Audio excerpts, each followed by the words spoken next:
for that country to which I'd never been before. No sad goodbyes will there be spoken, for time won't matter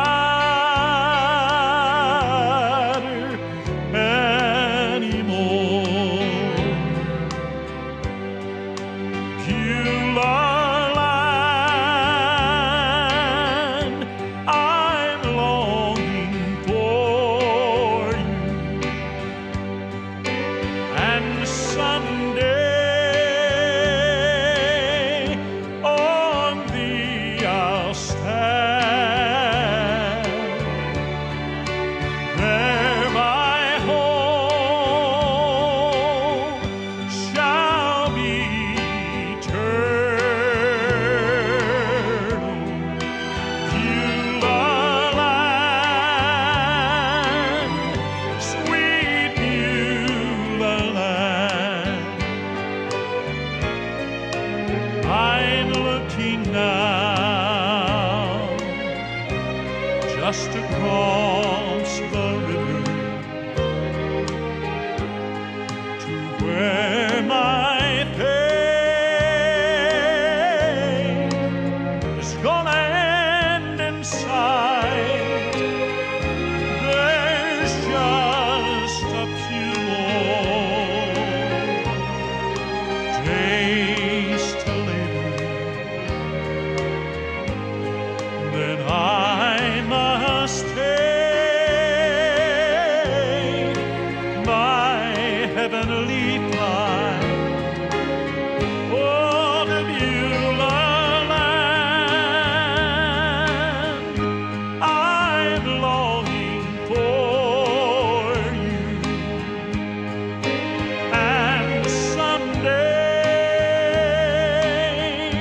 on thee I'll stand. There my home shall be eternal. Beulah land, sweet Beulah land. Yes, it's Beulah land. Oh, it's Beulah land. Beulah land, sweet Beulah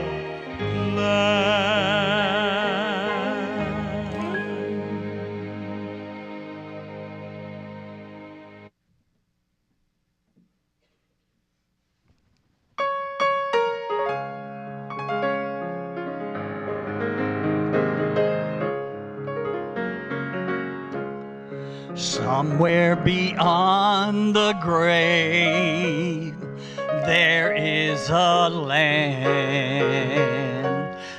Jesus went to prepare by his own hand.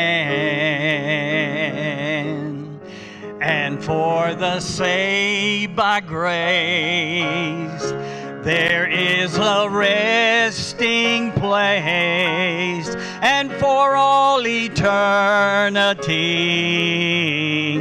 it will be mine. Some call it heaven, I call it home. Some call it dreaming, let me dream on. Some call it paradise, somewhere beyond the skies. Some call it heaven, I call it home. Someone said you can't go back back home again. Things there will never be as good as they've been. I've got good news for you. When heaven comes into view, one glimpse and you'll know the best is yet to come. Some call it heaven, I call it home. Some call it dreaming, well, let me dream on. Some call it paradise, somewhere beyond the skies. Some call it heaven,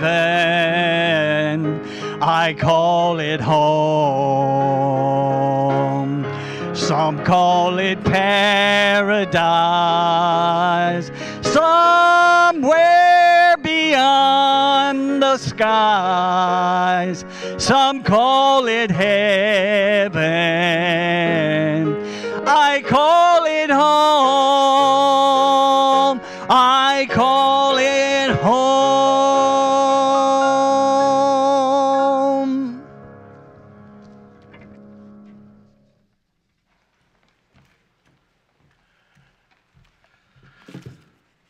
Some call it heaven, I call it home. Don't you know that's heaven's a little sweeter today than it was several days ago. Brother Benny, I appreciate that. That's good. Good for the soul there. Helps us to remember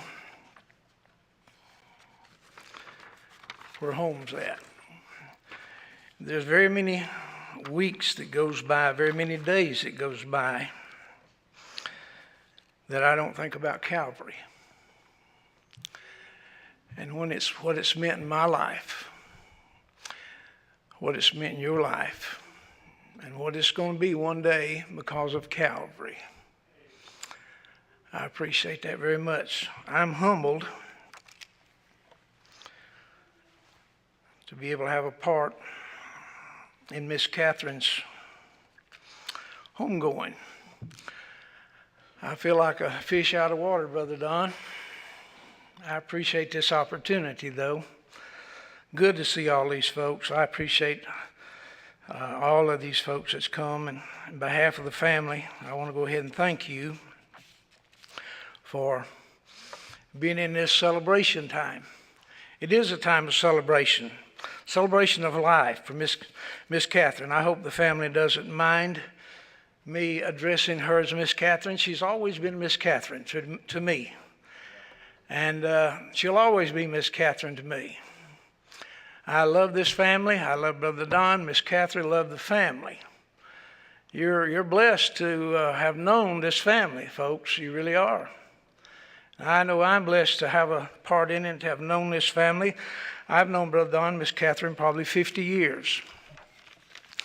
Known them very well for the last 25 years. He's my friend.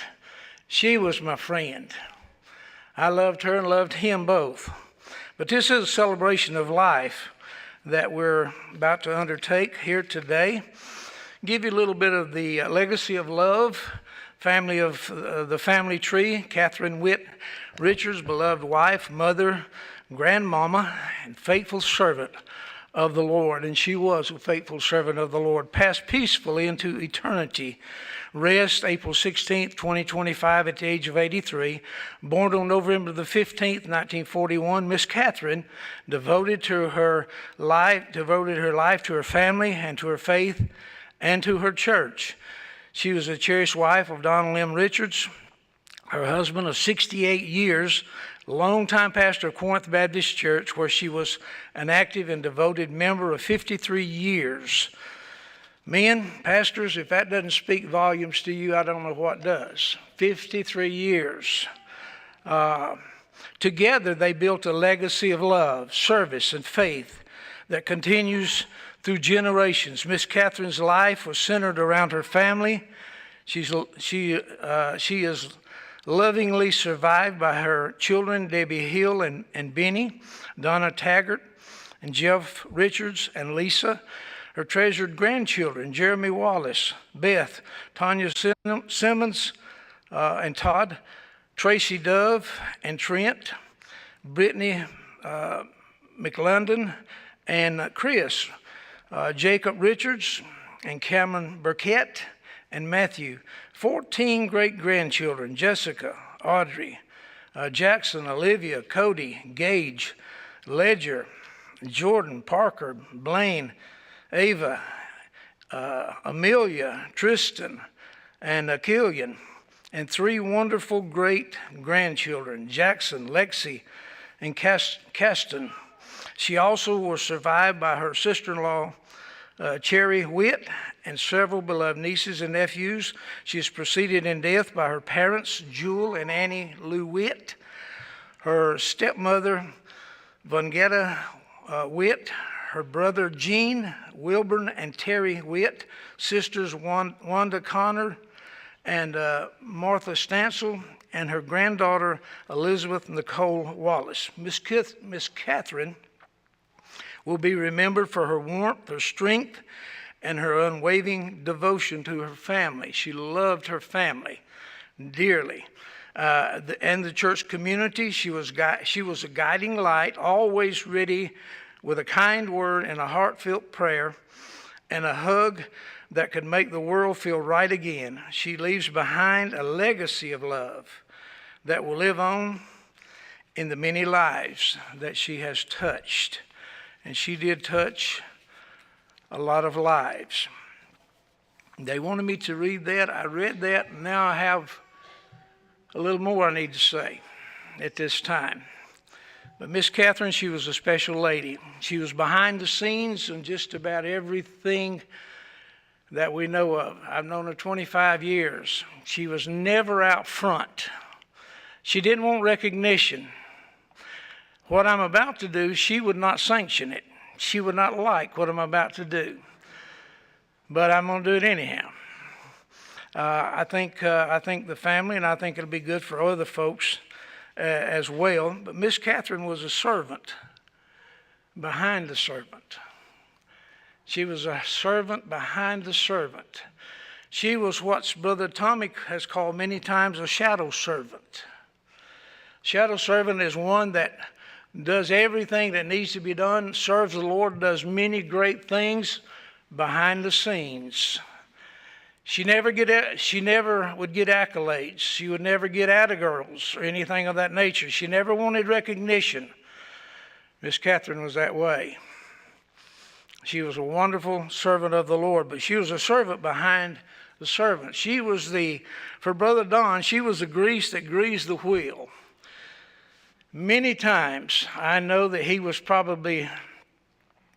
I know you pastors don't ever get discouraged, but he probably got discouraged. He's human, unlike many of us, but he got discouraged, and she'd come along and she'd shore him up, and help out and give him some kind words of encouragement and things of that nature. But that's the way that she was. We often say that many times here on earth that we need to give people the roses, honor them, or give the roses while they're still with us. And we do. We need to do that. We need to appreciate people more. I appreciated Miss Catherine. I probably did not appreciate her as much as I should have appreciated her. That's just kind of how we're built many times. But today I want to try to honor and to give her a few more roses today.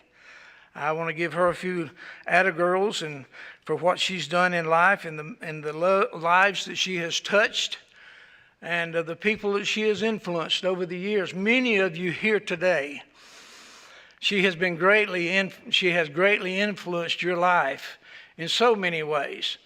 Even though she was not out front, she never got ahead of Dr. Don Richards in anything that I ever know of. She never told him, Brother Don, and this come out of his mouth, that you know, you don't need to go to this meeting tonight. I know how pastors and preachers and evangelists are. They're always on the road. They're always away from the family. And that's what the Lord has called them to do. Not being critical of that at all. But somebody's got to stay by the stuff at home, especially when there's children. But anyhow, Miss Catherine was that very one. But I can tell you that, again, she wouldn't want me to say what I'm about to say, but for 25 years, as I had mentioned, I have known this dear lady. She's never drawn attention to herself. She was a pastor's wife. A pastor's wife. Pastor's got a place in life, and she knew where that was at, and she served that well. If you don't believe it, I just mentioned that they was in ministry there together for 53 years. That speaks volumes to me there, that she would aided and assisted and took care of his needs. Whatever his wants were, basically, she saw to those in the midst of a lot of different things that we'll mention there. But Miss Catherine was a shadow servant I had mentioned, pastor's wife. She got very little recognition, as I had mentioned. Brother Richards would not have had, and men, there's many of you tonight, or today, that would not have the ministry that you have had it not be for your wife. Many of you could not make it without your wife. Now, ladies, I'm trying to help you. I'm trying to help them, actually. But you could not make it without your wife. Brother Don would wholeheartedly, I know, say amen to that. She was a major, big part of his ministry, yet you never heard anything from her. If there was a ladies' meeting, if there was something going on of that nature, there was a pastor's or preacher's fellowship, she would organize the women to do things, but she dealt with the women. She took care of them. She never interfered with what he did. She was a pastor's wife, and I appreciate that so much. But in that, she never got any recognitions through that. But he would not have had the ministry, Brother Don would not have had the ministry had it not been for this sweet lady that's lying here today. I know that for a fact. She was the glue that held things together. She kept things going when I know that he got discouraged many times, especially when you've got lots of times, whether we like to admit it or not, we've got members that I'll just leave it alone. But anyhow, that comes back to the wife many times, does it not? And here she's trying to take care of the household. She's trying to take care of the finances that's brought in. She's trying to do many things. Early on in his life, Miss Catherine was trying to take care of the crying babies. She was washing clothes. She was keeping sweaty suits clean, because he was on the road every night, just about. And he had to have clean clothes. And she saw to that. She was a major part of his ministry. And I appreciate that. And did I mention, though, that she was drugged? She was drugged all over the country. I mean, when not even just in his younger days, but as he grew even older, he didn't slow down a whole lot, because I know I was with him a lot. And he liked to wore me out. And he's a little bit older than I am. But he drug her all over the country. And still she had to take care of the washing, the cleaning, the crying babies, the snotty nose, and all of that kind of stuff. What a lady that she was. She was a pastor's wife. There's a difference between a preacher's wife and a pastor's wife. I know you know that. But she was a great, great, great lady. Pastors and preachers, most of your ministries will not be what they are. Was it not for Miss Catherine, like wife, in your ministry? You are. I'm not discounting the Lord, not one iota. Don't misunderstand me. But your ministry would be very little without that good wife that sits beside you. That's just fact. Doesn't work any other way. And I said that to say this. You know, when she was staying behind, she was praying for him. She'd fall on her face and pray for the power of God to fall on Brother Don, and to be able to preach, for him to be able to preach the unsearchable riches of our Lord and Savior Jesus Christ. And he did that. But a lot of it was due to Miss Catherine. She needs those atta girls for that. Let me say this. I'm not going to belabor the point. But preachers, pastors, should think about something. I believe that when we get to heaven, the judgment seat of Christ, and the Lord's handing out crowns, I believe a lot of pastors, a lot of preachers, a lot of missionaries are going to have to take a back seat to that dear, sweet lady that you have that is a pastor's wife. That I believe they're going to take precedence over many, many pastors in this country. Men, I love you. I'm just telling you the truth. You know I am. Hebrews. But Miss Catherine has run a race, folks. She's done well. She's finished the course. She's left behind a great and a wonderful legacy. Mothers, grandmothers, she's a mother, grandmother, great-grandmother. She would say to you that's left behind, families, she'd say it to everyone. She loves souls. She'd say, you run this race with patience. You just keep on keeping on.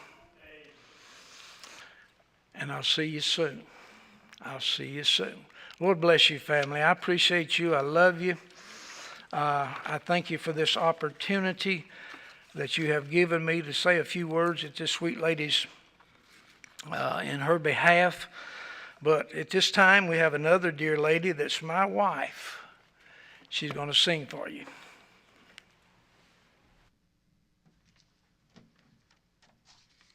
I want to say that Catherine is one of the dearest friends that I've ever had.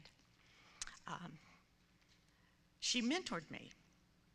She's the one that gave me confidence to do things, because she would call me and she said, we're having a ladies' meeting and you're going to teach on this, and it's going to be this long. And I thought, yes, ma'am. And she would call me so many times. We need to pray.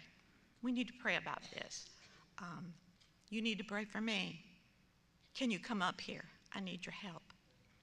Do you know how humbling it is to have your pastor's wife call you and ask you to pray for her?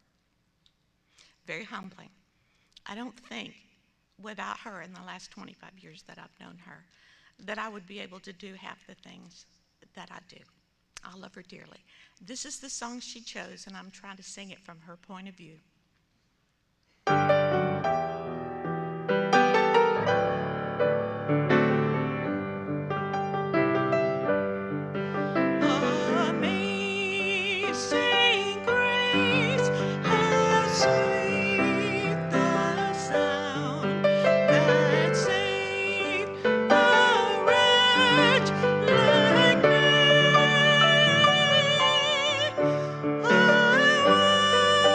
Once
Y'all bear with me a minute.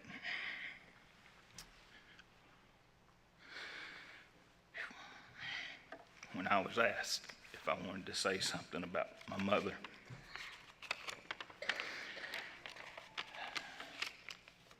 it's an honor to, but it's kind of hard to get it out.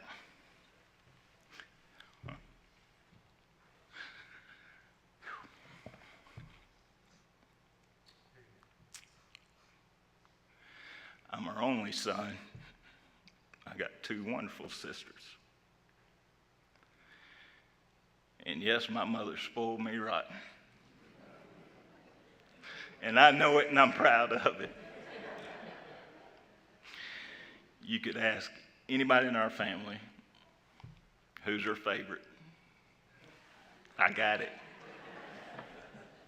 Hands down. But we're all good with it, right? If we're not, tough. No. I tried to write some things down and just go through the different things that me and my mom went through and our family went through. And to be honest with you, talking about her, we could be here all day long. I don't know if we got enough paper in the world to write down everything she's done and meant to me. I just know she was the best. And I know everybody thinks their mom is the best mom in the world, and you should. And you got a right to be wrong, because she was the best, I promise you. Every time that I would go by and see her, and my dad, when I'd get ready to leave, I would lean over and I'd hug her neck. And I would tell her how much I loved her. And I would tell her, you're the best mom in the world. And I meant it. I meant it from my heart. She was amazing. She was an amazing person, amazing wife, and an amazing mother, amazing grandmother, and great-grandmother. She was the life of every get-together in our family. When she laughed and smiled, you couldn't help but laugh and smile. I sat down last night and I was looking through the Bible at a verse, and some verses I found the other day, and I just jotted this down. In Proverbs 31 in verse 10, beginning in verse 10, it says, who can find a virtuous woman? For her price is far above rubies. It goes on to say, the heart of her husband does safely trust in her, so that he shall have no need of spoil. She will do him good and not evil all the days of her life. And my dad will tell you this. That was my mom. Priceless. Never had to worry about what she was doing, where she was at. She stood by him always.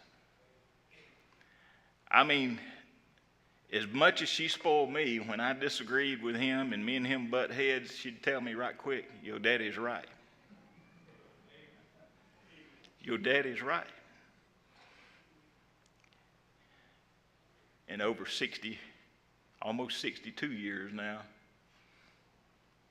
he was right. And she was right.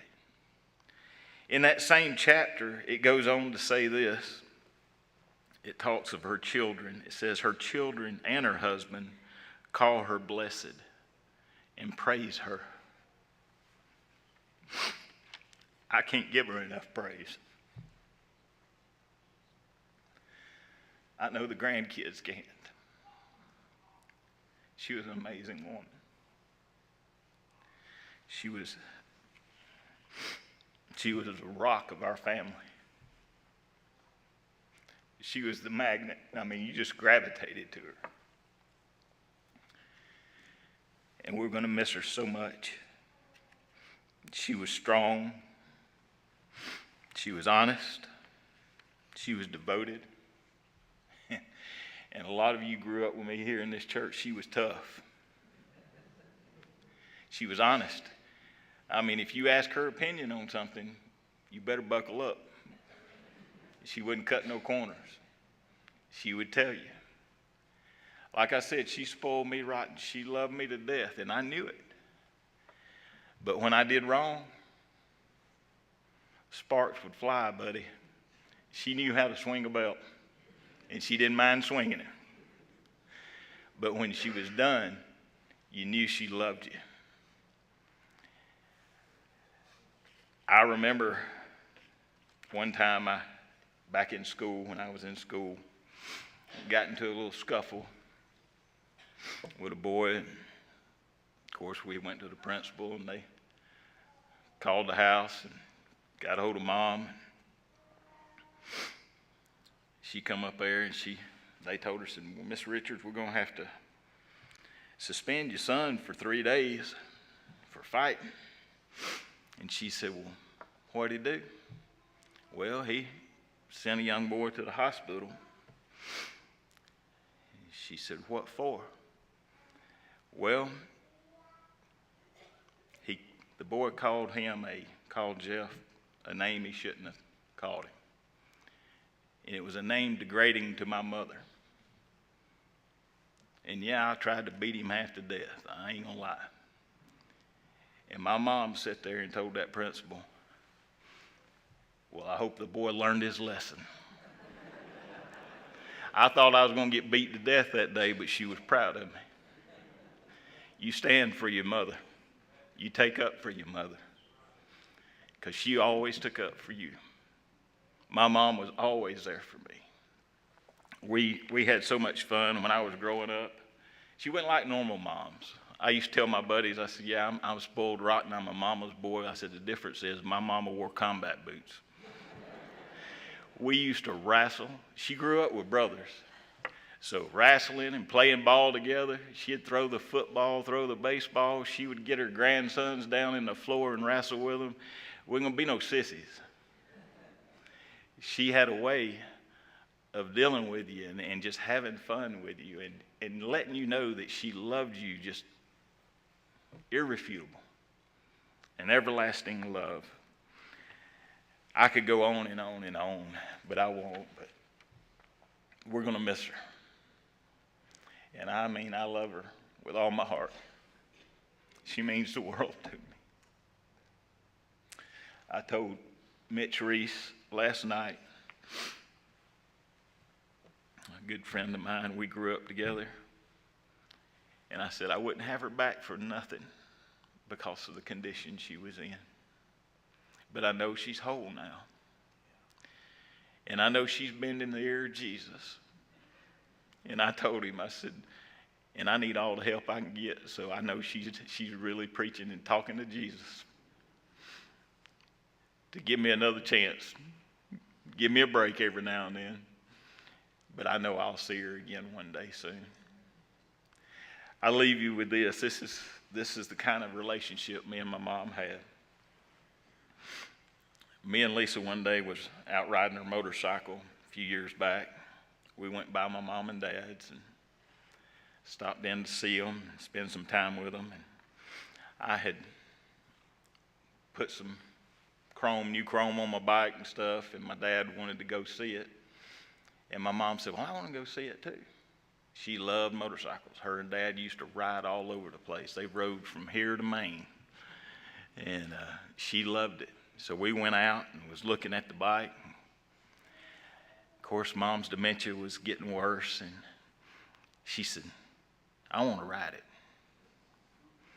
And I said, I don't know, Mom. I don't know if that'd be a good idea or not. She said, no, I want to ride it. I said, you think you can get on it? She said, yeah. So I looked at Lisa, and she was kind of shaking her head. I said, no, if Mother wants to ride it, Mother's going to ride it. So I got on, and they helped her get on the bike. And she grinned from ear to ear. And I backed up and took her down the road. And I want y'all to see, 79 years old. And she was having the time of her life.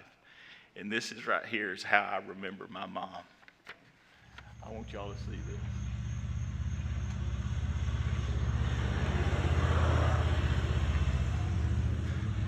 My mom was an amazing woman.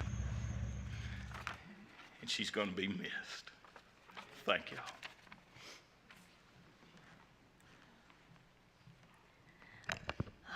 Those that don't know me, I'm Debbie. I'm the eldest child. I'm Dad's favorite. But I think about Mom. I don't know where to start. I could have so many memories. She cherished her family, her children.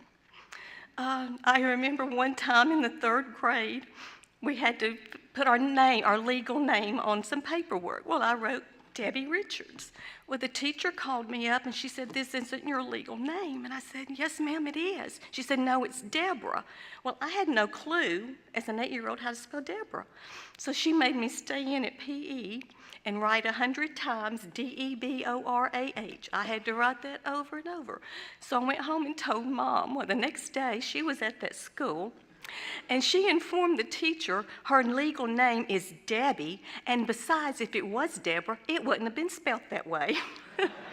So that teacher, she didn't even know how to take my mom, but she did. She stood up for us kids when we were right. She would not let anyone wrong us.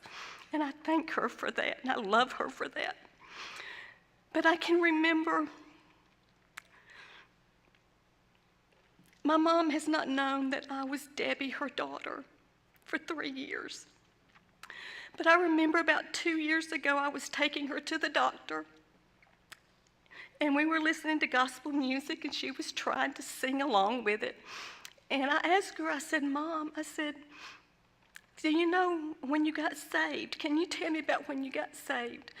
And she just dropped her hands. She said, "I don't remember." But then the biggest smile came across. She said, "But I know I am." And that just gave me such peace and joy. And as Brother James said, that Mom never liked to be in the limelight. She was always behind the scenes. But I told her that day, I said, "Mama, I remember one time when you shouted in church." She looked at me. She said, "I shouted?"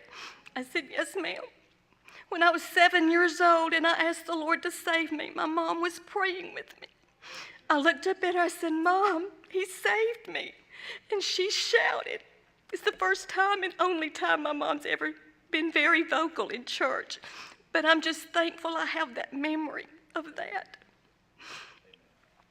And then I just want to tell you how good God is. Because Mom had been sick for so long. And we had been praying for the Lord just to take her home, not let her suffer anymore. Well, the doctors had told us she had about 2 weeks to live. On this past Tuesday, my sister was up there with her alone. They had moved her to a room by herself at Great Oaks so that we didn't have to put her in an actual hospice facility. That way we could stay and Dad could visit her. Donna was standing there, and she stopped breathing. And Donna said, "Mama, don't you die on me here by myself. Please don't." She takes a big breath and starts back breathing. That's how selfless my mom was. I know she heard her, because they had told us the last thing to go was the hearing. And God was so good, He answered that. And I had prayed and asked the Lord if He could to please let me be with Mom when she died. Then on Wednesday morning, they called and said, she's got 48 hours or less. So I called my brother and sister, and we call all the family. We go up there. We had probably been in the room 5.5 hours, something like that. And I told Dad, I said, "Dad, I don't think you need to go to your room and rest a while." I said, "Why don't you just let Jeff take you back to the room?" And so he went back to his room. And I told Donna, I said, "Sister, I think you need just go on home." And she was going to do some laundry for Dad. I said, "Just go on and do that." So she left. I walked over there and I said, Mom, I love you. And it's okay to go be with Jesus. We're going to be all right. You can go on home now. And it wasn't 5 minutes, and she passed away. I told my sister, I said, I know she was waiting. The selflessness of her was waiting for you and Daddy to be out of the room. And I just thank the Lord for his goodness and his mercy, that he answers our prayers, he comforts us. And he's just been so good to our family. And I just thank each and every one of y'all for your prayers and your support and the love that you've shown to my family. And I have the best parents in the world. I love you, Daddy.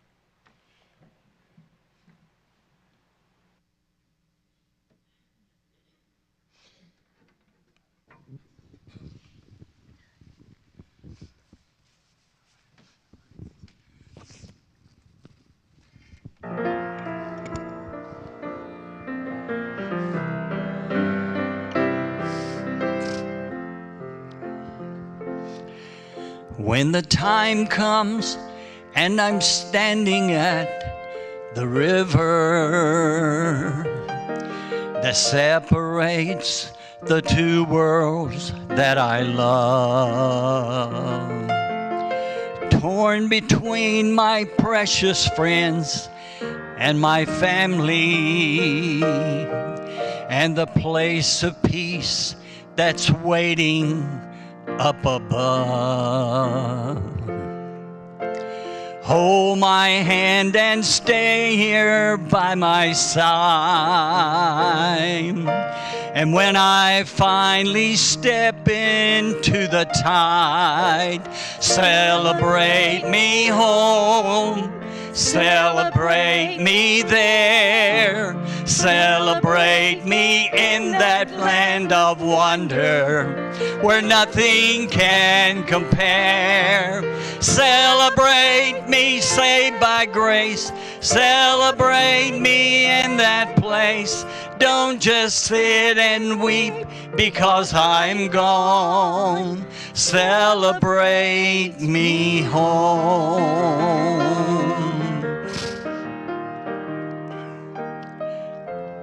I have spent most of my life on earth preparing to take this trip from here to heaven's throne, with the shield and word of God to guide me. It's a comfort knowing I am not alone.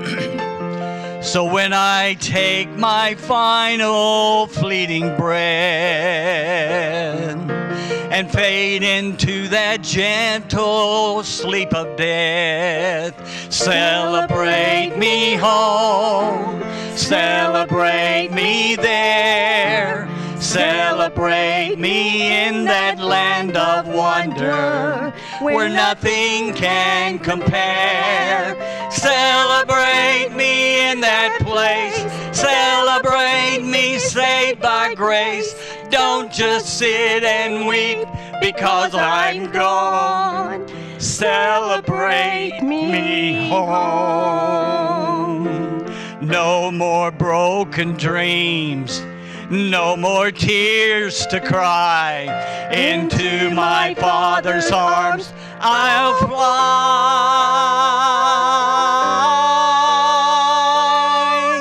Celebrate me home, celebrate me there, celebrate me in that land of wonder where nothing can compare.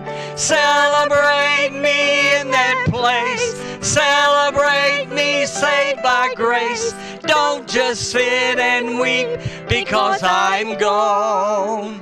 Celebrate me home.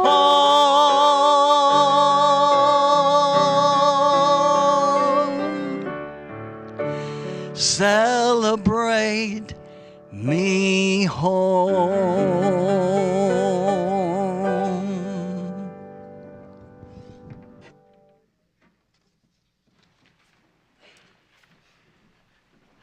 Well, the words and the songs that have been sung are wonderful. But I do have a problem. James stole part of my sermon. Jeff stole a big part of my sermon. Debbie stole a little bit of the sermon. And so I'm going to have to do something different. I'm still going to use the same text, Proverbs 31. Thank you, Jeff. I knew I shouldn't have wrote it down on what I gave to the family. That way you wouldn't have got it. All right. But anyway, Donna, would you like to say you're the favorite? Okay. All right. Well, I'll just say for the record, I'm a favorite too. All right. I know that Miss Catherine loved her children. She loved Brother Don. She loved many of you.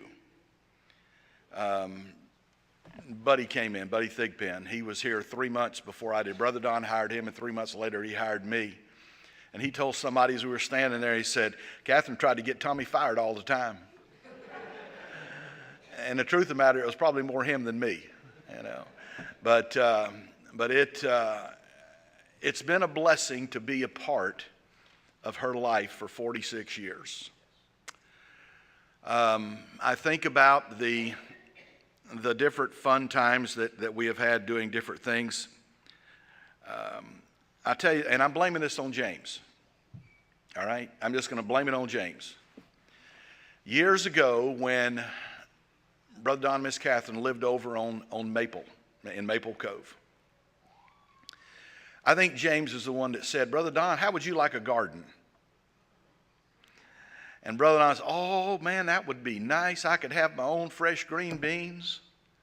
I could have some corn.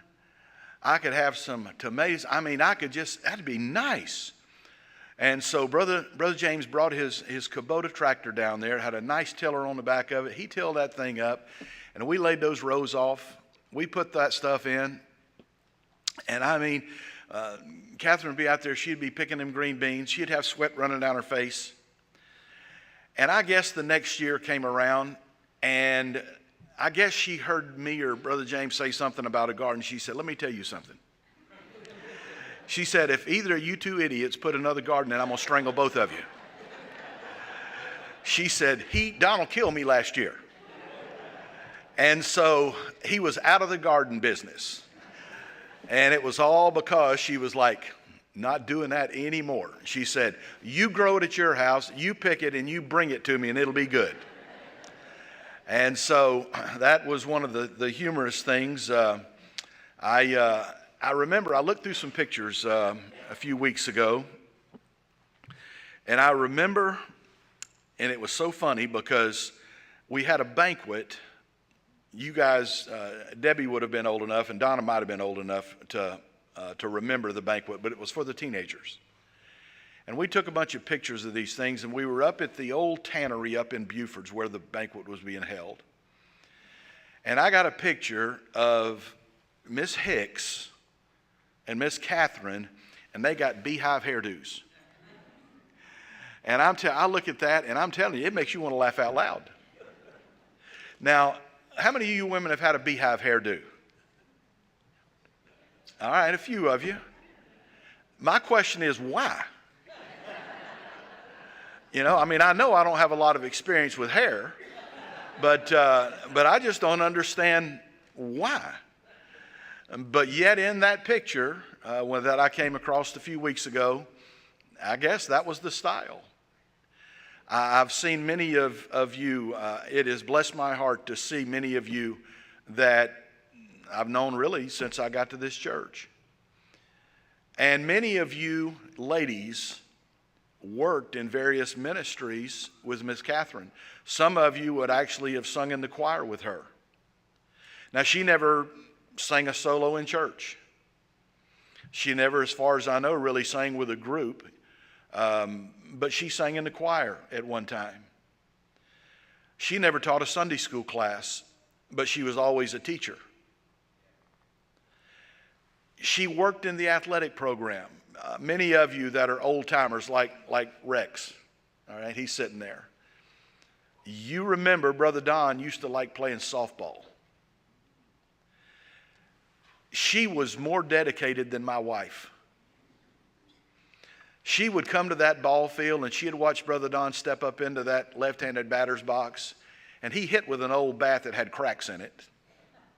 And I'd say, preacher, why don't you get you another bat that don't have cracks? You'd hit it 50 feet farther. Oh, this has got a lot of home runs left in it. But she would be at that ball field on Friday night, and she'd be there for 3, 4, 5 hours, working in a concession stand, keeping the score, or just watching him play ball. While my wife's at home by herself or with Allison in another room, and she's thinking, thank God I got a Friday night by myself. That's what she's thinking. But when I got the word about Miss Catherine passing, one passage was immediate. It was as though it was an arrow from heaven. Now, when people die, and I've done many funerals these days, and I do a lot of funerals, and I usually pray often about what I need to say, what text I need to use, what part of the Bible I want to try to encourage people with. This was immediate. No praying about it at all. I knew the moment I heard it. Proverbs 31. Why is that? One particular verse. Jeff's already read my verse, but I want to read it to you again. Verse number 11, it says, the heart of her husband doeth safely trust in her. It also says in verse 12, she will do him good and not evil all the days of her life. When I think of Miss Catherine, the first thing that I think of her as a wonderful wife. Brother Don knows this. We know this. He was a blessed man by her. I wished I had a $10 bill for every time he has told me that in the last 46 years. I'd have some money. I could take all of you out and get you a milkshake. I would have some money. He has told me that hundreds and hundreds and hundreds of times. He's like, Tommy, he said, I'm telling you, he said, Catherine has been the perfect preacher's wife for me. He said, she's not out there flashy. She's not out there going all over the country and speaking in conferences. She doesn't care about that stuff. She just wants to be my wife, and I'm a pastor, so she's a pastor's wife. And I hope this doesn't embarrass Brother Don, but he doesn't even pick out his clothes. Miss Catherine would lay his suits out for him on Saturday night. She would lay his shirt out. She picked out his ties. My wife don't get to do that for me. Now, she would, but I don't want her to. I like my style. Nobody else might, but I'm okay with that. But she would just, baby Brother Don. And I'm sure that when you kids were small, she probably babied you as well. Only Jeff, okay? Well, I know this. I know one time, I better not tell that. No, I'm not going to go there. I will not do that. I don't want to have anybody think bad of Jeff. All right. So anyway, maybe only Jeff. But I just know that over the years, she has done nothing but try to lift the preacher up.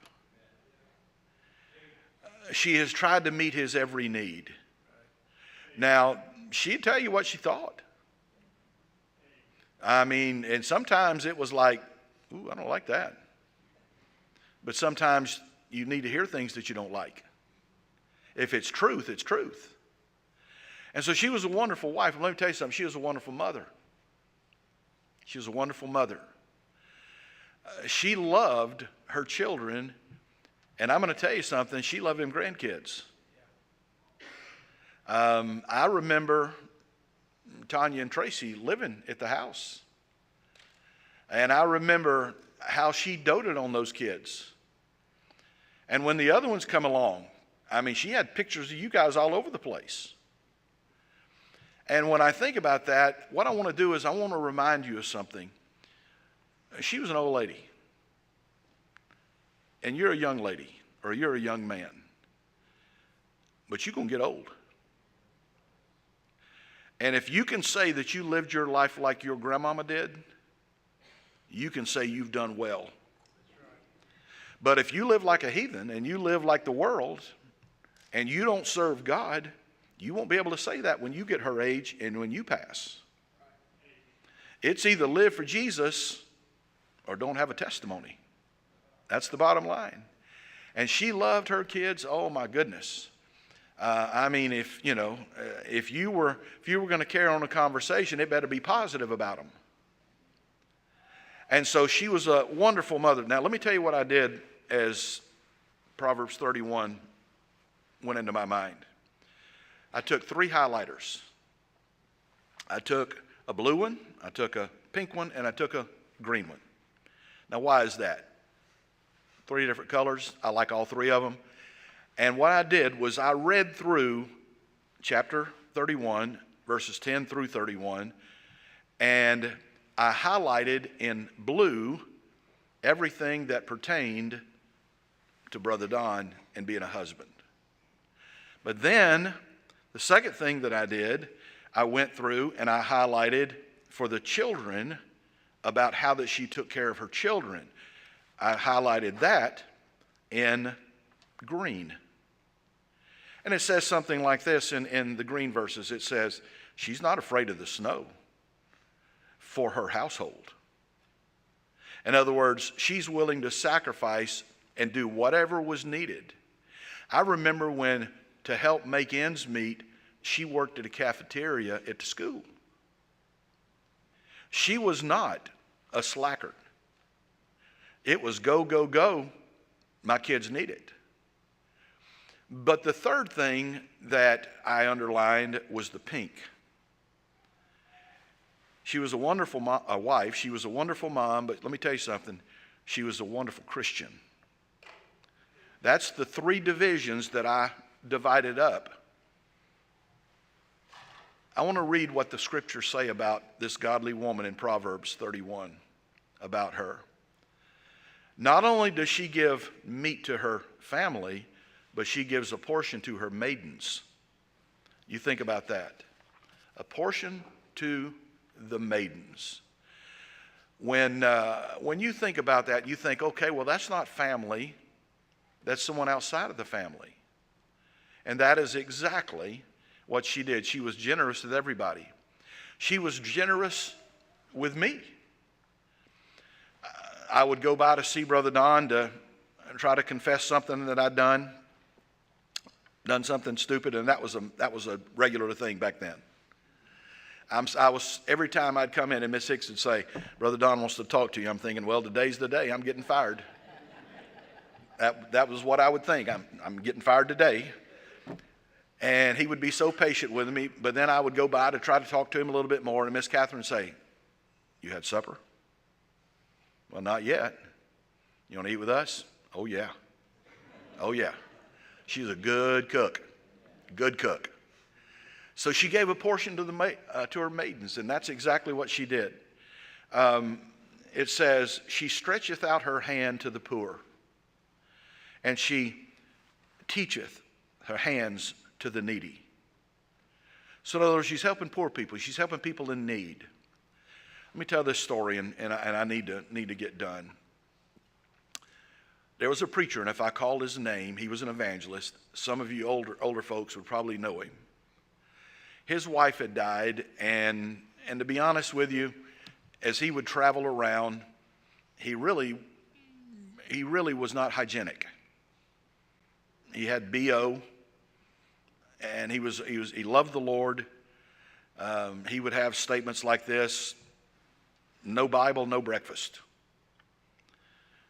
But his suits and his shirts were they were filthy.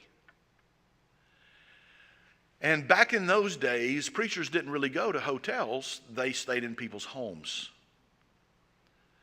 And so what they did was they said, why don't you come and stay with us? And when he got there, she said, I want to do this. I want to do this for you. She said, I've laid some clothes out in the bathroom, and I want you to go and just get you a good shower, shave, and I want you to put the clothes out the door. And what he didn't know was she had taken really his suitcase as well, and she took and she washed his suits. Now, this was back when they had wash and wear suits, all right? She washed his shirts. She washed what was in his suitcase. She dried it, ironed the shirts, folded everything, put it all back. Why did she do that? Because she was trying to help out the needy. He didn't have really the money to send it to the laundromat.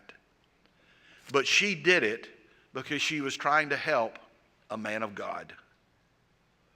That's the type of Christian she was. It was generous to a fault. If there was something that was needed, she was like, we can do that. Whenever I would have a need at the ball field or a need in the youth group, she would say, well, we can get some women together and we can do that. That was just the way that she was. And so when I think about those memories, I want to close with verse 30 and 31. And I hope that this will be a ring of truth to you here. It says, but a woman that feareth the Lord, she shall be praised. That's what we're doing today. That's what many of us have done for a long time. She shall be praised. And then he closes by saying this, give her the fruit of her hands. In other words, don't hold back on that praise. You give her what is due to her. And let her own words praise her in the gates. In other words, when you're talking about it in public, you talk about the good things that she's done for you. You talk about the good things and the generous things that she has done for you. And you take her example and say, I want to be like that. That's what you do. And so today, I thank you for being here. This is a good crowd. We had a good crowd last night. The funeral home probably would have not held the people. That's a testimony to her, and it is an accolade to you as well because you've done right. Give her praise. She deserves it. We're going to have a song, and then I will come back and pray.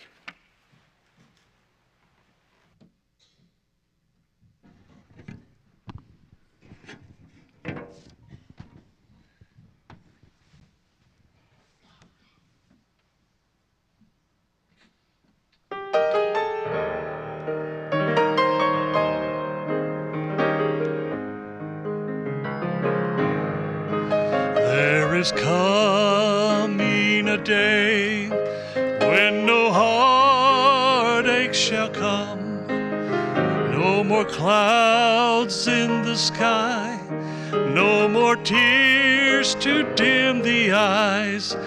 All is peace forevermore on that happy golden shore.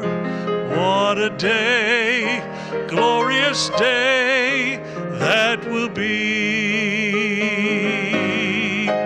What a day that will be When my Jesus I shall see, when I look upon his face, the one who saved me by his grace, when he takes me by the hand and leads me through the promised land.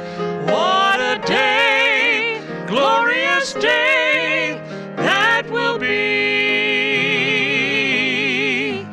There'll be no sorrow there, Amen. no more burdens to bear.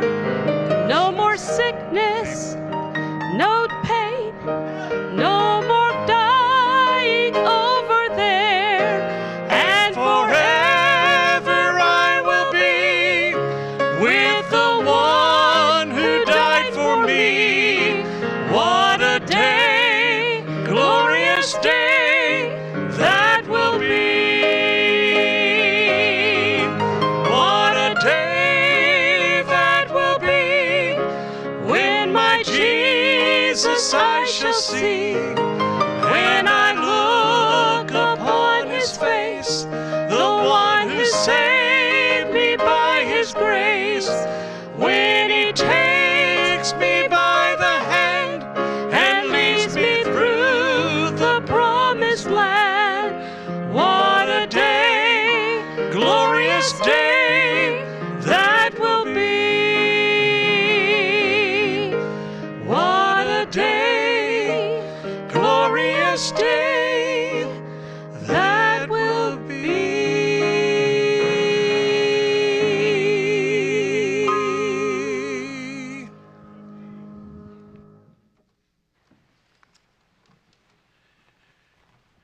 I want to thank all of you for coming. Let's have a word of prayer, and I will turn it over to the undertaker. Now, Father, I want to thank you again for Miss Catherine. Lord, I thank you for the direction that she and the preacher have given to me all these many decades. And I pray, Father, that in the days ahead, that we will remember the preacher and the children and the grandchildren. And I pray that we'll not only pray for them today, but we'll pray for them tomorrow and next week, next month. Because there'll be some lonely times. There'll be a time when they would like to be able to pick a phone up and call. Now, they've not been able to do that for a while, but that's still something that they did for a long time, and they'll think about it. And I pray that the memories that they have that are pleasant, those that will bring joy, may they flood their soul. I pray the same thing, not just for the family, but I pray the same thing for those of us that are close. I pray that you would help us to but always whisper prayers for them, take them before the throne of heaven. And I pray that we would always reach out either with a visit or with a phone call or a little text message. And I pray that in the months ahead that the hurt will subside and that there will be great joy. As the psalmist says, there's joy in the morning. May that be so. I pray today that you would bless those that have come to this service. I pray that you would give them a blessing for doing right. And I pray that you would protect them as they go home. And I pray that you will be honored by what we have tried to do today. We love you just as Miss Catherine did. In Christ's name, amen.